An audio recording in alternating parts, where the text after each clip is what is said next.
मनसे नेते अविनाश जाधवांनी केलेल्या मारहाणीचा व्हिडिओ समोर सराफाच्या कानशिरात लगावताना सीसीटीव्ही चित्रित सराफाकडून 5 कोटींची खंडणी मागितल्याचा आरोप।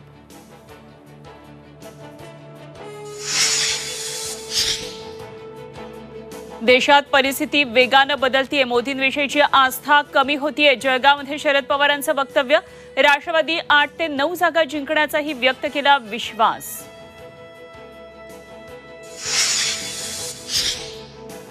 राज ठाकरेंची तोफ नारायण राणेंसाठी धडाडणार। आज कणकवलीमध्ये संध्याकाळी जाहीर सभा, महायुतीकडून सभेची जोरदार तयारी। नाशिकची जागा भाजपला न मिळाल्यानं कार्यकर्त्यांमध्ये नाराजी, भाजपच्या अनिल जाधवांची बंडखोरी, महायुतीच्या बैठकीलाही दांडी।